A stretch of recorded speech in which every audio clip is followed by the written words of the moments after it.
सभी को नमस्कार। आप सभी का स्वागत हमारे YouTube channel fetching the perfect में। आइए आज के दिन हम जानेंगे कि जो NMMS परीक्षा है उसमें उसके अंतर्गत कौन से विद्यार्थी इस एग्जाम को दे पाएंगे, कौन कौन सा विषय होता है, कितने मार्क्स लाने होते हैं, कितना क्वालिफाइंग मार्क्स होता है, मेरिट लिस्ट कैसे बनता है, उसका कट ऑफ कैसे तय होता है ना। इस एग्जाम को देने के क्या लाभ हैं, इससे जुड़ी हर जानकारी आपको इस वीडियो में मिलेगी। इसके सिलेबस क्या है ये भी आपको मिलेगा जानने। तो इस वीडियो में बने रहिए और आइए देखते हैं क्या क्या चीज़ें हमें इस एग्जाम के लिए ज़रूरी पड़ती हैं, है ना।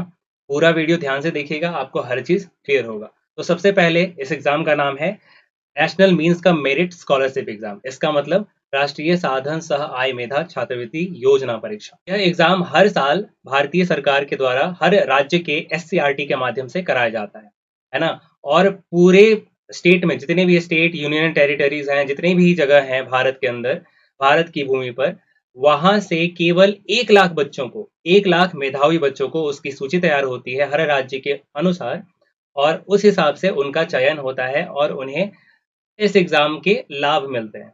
और उसमें बिहार का कितना हिस्सा है? 5,433। 5,433 बच्चों का ही सिलेक्शन मेरिट लिस्ट के लिए होता है हर साल, है ना। आइए इस एग्जाम के बारे में और भी चीजें जानते हैं। तो इस एग्जाम को SCRT कराती है ना। राज्य स्तरीय जो एजुकेशन डिपार्टमेंट है हर राज्य का, वो SCRT संस्था कराती है ना। आप यहाँ पढ़ पाएंगे राज्य शिक्षा शोध एवं प्रशिक्षण परिषद बिहार, है ना। हमारे बिहार में SCRT बिहार के द्वारा ये एग्जाम कराया जाता है हर साल, है ना। ये 8 क्लास में पढ़ने वाले बच्चों के लिए होता है ना। 8 क्लास यानी अभी अप्रैल में जिनका एडमिशन 8 क्लास में हुआ है, वो जनवरी में, मूलतः एग्जाम आपका जनवरी में होता है या तो मार्च में होगा, है ना। जनवरी से मार्च के बीच में कभी भी एग्जाम होता है। तो इस साल अप्रैल 2026 में 8वीं कक्षा में सरकारी विद्यालय होना जरूरी है। कोई भी सरकारी विद्यालय के 8वीं क्लास में जो बच्चा पढ़ने वाला है वो इस एग्जाम को दे सकता है। उसकी बहुत सारी शर्तें हैं, आइए देखते हैं। सबसे पहले ये एग्जाम का जो उद्देश्य है, जो मेन मोटो है, वो है आर्थिक रूप से कमजोर, जिनके पास पढ़ने के लिए साधन नहीं है, पैसे नहीं है, उनको थोड़ा बहुत सहायता के लिए ये एग्जाम कराया जाता है, ताकि उनको आर्थिक मदद दे पाए और उनकी पढ़ाई थोड़ी अच्छे ढंग से हो पाएगी, है ना। इसमें चयनित जो छात्र होते हैं, अगर वो मेरिट लिस्ट में आते हैं, है ना, मेरिट लिस्ट में जो आते हैं यानी 5,433 बच्चे, उनको हर साल 9वीं से लेके 12वीं तक हर साल 12,000 रुपए मिलते हैं अभी के अनुसार, है ना। आगे वो और बढ़ भी सकते हैं, ठीक है ना। लेकिन अभी जो है, अभी 12,000 रुपए साल के मिलते हैं, ठीक है। अगर आप देख पाएंगे तो जो परीक्षा का पैटर्न है, उसमें कुल कितने प्रश्न होते हैं? 180 प्रश्न होते हैं, है ना। और SAT यानी शैक्षिक योग्यता परीक्षा, यानी SAT के अंदर 90 प्रश्न, और MAT यानी मानसिक योग्यता परीक्षा, मेंटल एबिलिटी टेस्ट, ठीक है, इसमें आपके 90-90 प्रश्न दोनों से होते हैं। ये दोनों एग्जाम 1.5-1.5 घंटे का होता है, ठीक है। आपका यानी 90 प्रश्न 90 मिनट, यानी हर प्रश्न के लिए 1 मिनट, आप ऐसा समझ सकते हो, ठीक है। 1.5-1.5 घंटा। दिव्यांग लोगों के लिए कुछ छूट इसमें दी जाती है, आधे घंटे का, है ना। तो कुल कितने प्रश्न होते हैं? 180। सैट के 90 और मैट के 90, और हर प्रश्न का 1 नंबर होता है। नेगेटिव मार्किंग इसमें नहीं होती है ना। इस बात का जरूर ध्यान रखेंगे। न्यूनतम अंक जो इस परीक्षा में लानी होती है ताकि आप मेरिट लिस्ट में आ सको, वो है सामान्य वर्ग के लिए यानी जनरल कैटेगरी के लिए 40%। ये लगभग 72 मार्क्स के आसपास आता है, यानी दोनों को मिला करके टोटल 180 नंबर है ना। उसके 40% जनरल कैटेगरी के बच्चों को लाना है, यानी 72 नंबर, है ना। और SC ST, है ना, जो अनुसूचित जाति अनुसूचित जनजाति से हैं, उनको 32% नंबर लाना होता है, यानी लगभग 57 नंबर, ठीक है। ये केवल और केवल क्वालिफाइंग मार्क्स है, ये मेरिट लिस्ट में आने का नंबर नहीं है, वो कट ऑफ से डिसाइड होता है। तो आप समझ चुके होंगे कि न्यूनतम अंक कितने लाने हैं 180 में। जनरल कैटेगरी होगी तो 72 नंबर, और अगर अनुसूचित जाति अनुसूचित जनजाति यानी SC ST, ठीक है, तो आपको 57 नंबर लाने हैं, है ना। और SC ST के अलावा जितने भी वर्ग हैं, OBC EBC BC, सारे लोग जनरल कैटेगरी के माने जाते हैं इस एग्जाम के लिए। ठीक है, समझ में आ रहा है? यानी छूट आपको ज्यादा देखने मिलेगी किस वर्ग में, एससी और एसटी। ठीक है, ये आप ध्यान रखिएगा। आप यहाँ पे देख पाइएगा, यह योजना शिक्षा मंत्रालय भारत सरकार द्वारा संचालित है। ठीक है, यानी जो शिक्षा मंत्रालय है हमारे देश का, वो इस पूरे एग्जाम को कंडक्ट कराता है एससीईआरटी के माध्यम से। समझ आ रहा है? ठीक है, अब आइए डिस्कस कर लेते हैं कि शैक्षिक योग्यता और मानसिक योग्यता में पूछे क्या जाते हैं। अगर आप यहाँ देख पाओगे तो एसएटी है ना, इसमें आपके 3 सब्जेक्ट होते हैं। इसमें आपके कितने सब्जेक्ट होते हैं? 3 सब्जेक्ट होते हैं। पहला होता है आपका विज्ञान। ठीक है, पहला क्या होता है? विज्ञान, है ना। इसके 35 प्रश्न पूछे जाते हैं, 35, है ना। फिर आता है आपका सामाजिक विज्ञान, राजनीति शास्त्र, भूगोल, इतिहास, है ना। ये आपके सामाजिक विज्ञान के हिस्से हैं, ये भी 35 नंबर का आता है। और गणित, गणित जो होता है वो हमारा कितने नंबर का आता है? 20 नंबर। कुल मिला के इस हिसाब से 90 प्रश्न हो जाते हैं। तो ये है हमारा SAT, यानी शैक्षिक योग्यता परीक्षा, स्कॉलास्टिक एप्टीट्यूड टेस्ट। ठीक है, अब मैट, मैट क्या है? पूरा का पूरा रीजनिंग है। ठीक है, सिलेबस अगर आप देखेंगे, हमारे चैनल पे जाके देख सकते हैं, सिलेबस के नाम से एक वीडियो है। आप पूरा इस एग्जाम के लिए कितना क्या क्या सिलेबस है, क्या क्या पढ़ना है, आप उसमें पूरा देख सकते हैं। आपको आई बटन में यहाँ मिल भी जाएगा, है ना। मैं यहाँ दे दूंगा, यहाँ पे क्लिक करके भी आप वहां जा सकते हो। ठीक है, सिलेबस को देखने के लिए। ओके, तो ये 2 एग्जाम्स होते हैं, सैट और मैट, है ना। अब तक आपको बहुत सारी जानकारी हो चुकी होगी। ठीक है, अब आइए देखते हैं पात्रता और इसके लाभ, है ना। सबसे पहला आपको मैंने जैसा कि बताया, विद्यार्थी सरकारी या सरकारी सहायता प्राप्त विद्यालय में कक्षा 8 में अध्ययनरत होना चाहिए। यानी केवल और केवल सरकारी विद्यालय में पढ़ने वाले बच्चों के लिए ये, समझ में आ रहा है? ठीक है, जो विद्यार्थी सरकारी या सरकारी सहायता प्राप्त, ठीक है, विद्यालय में कक्षा 8 में अध्ययनरत है, उनके लिए है। समझ में आ रहा है? ठीक है, कम से कम उनके पिछले क्लास में यानी 7th क्लास में उनके 55% मार्क्स आने चाहिए। समझ में आ रहा है? ठीक है, 7th क्लास में 55% मार्क्स होने चाहिए, है ना। अगर आप SC ST हैं, यानी अनुसूचित जाति अनुसूचित जनजाति, तो 50% आपको लाना अनिवार्य है क्लास 7 में। ठीक है, माता पिता, आपके माता पिता की वार्षिक आय, माता पिता को मिला करके वार्षिक आय आपका 3.5 लाख से अधिक नहीं होना चाहिए।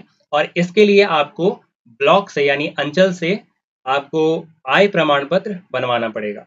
ठीक है, और जितने भी जाति वर्ग के लोग हैं, यानी जनरल, OBC, EBC, BC, है ना, सबको जाति प्रमाण पत्र भी बनवाना पड़ेगा। यानी 2 चीजें जरूरत है इस एग्जाम के फॉर्म को भरने के लिए।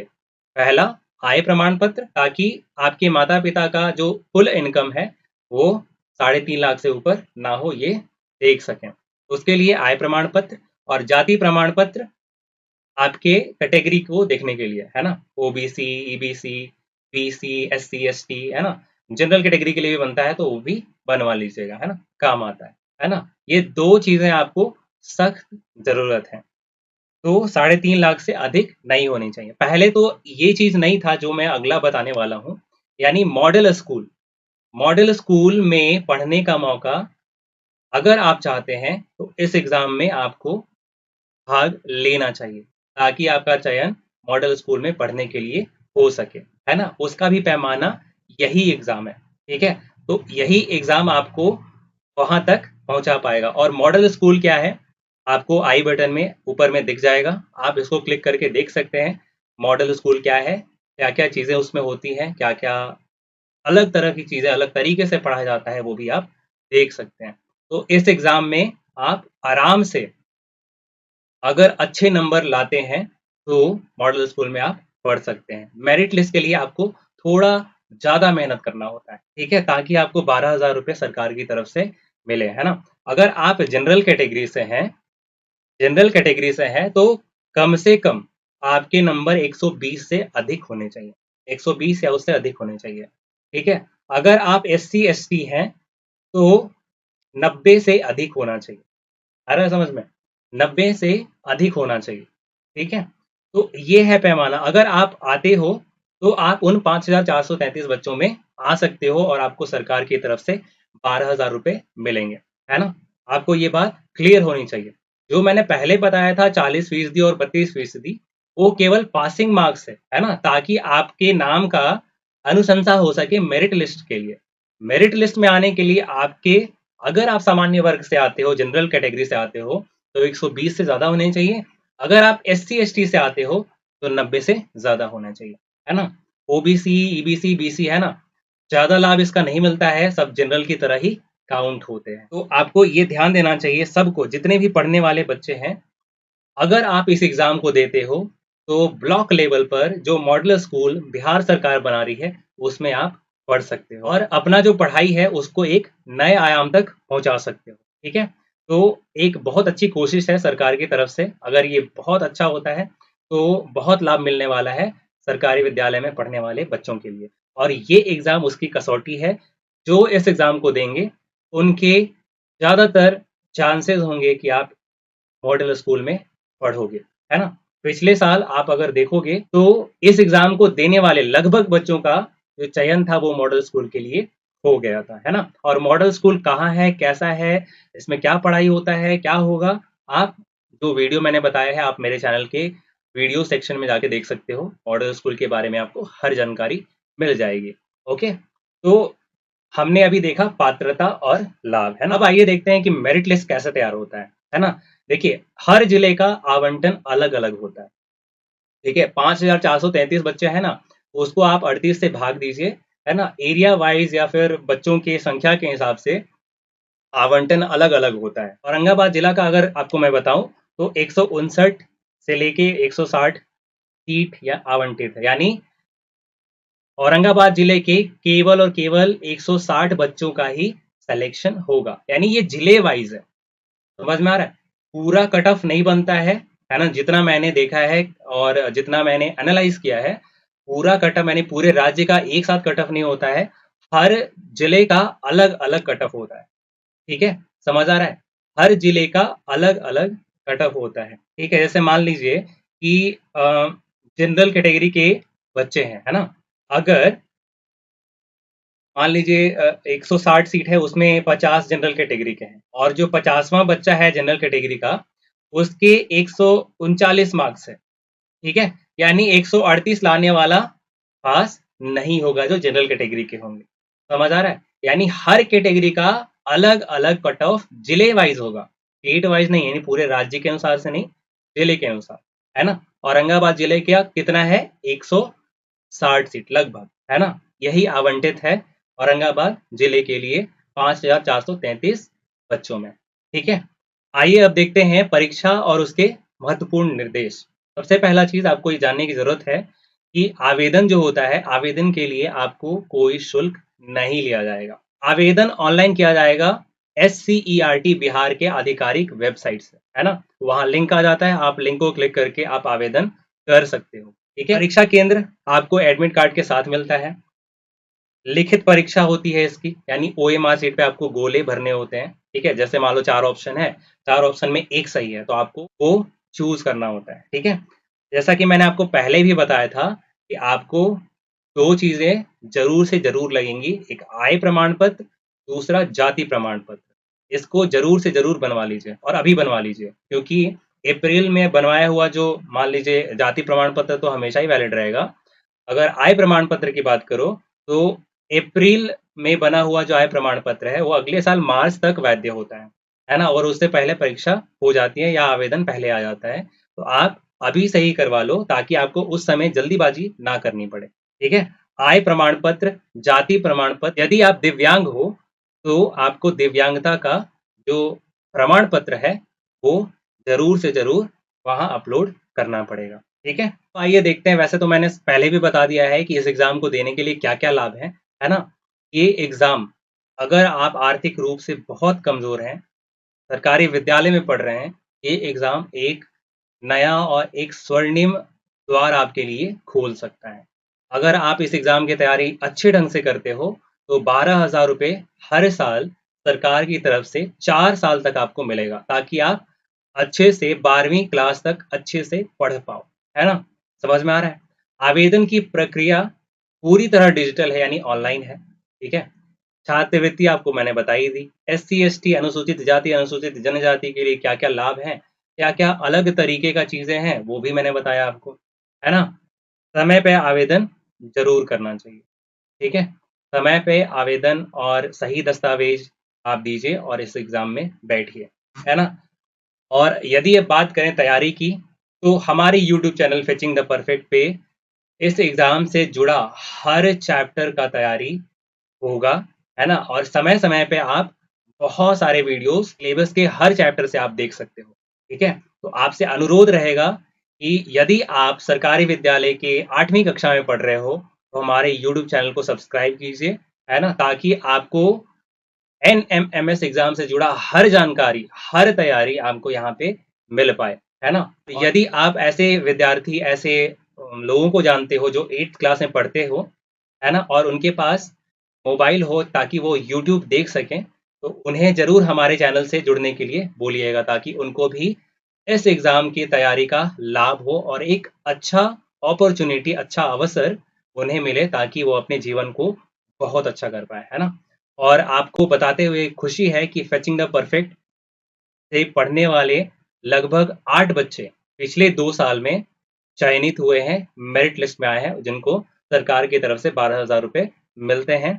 और इस साल यानी 2026 में जो एग्जाम दिए थे बच्चे, लगभग 12 बच्चे उसमें सेलेक्टेड होंगे, ऐसा मेरा मानना है। वैसे तो रिजल्ट आएगा तब पता चलेगा, है ना।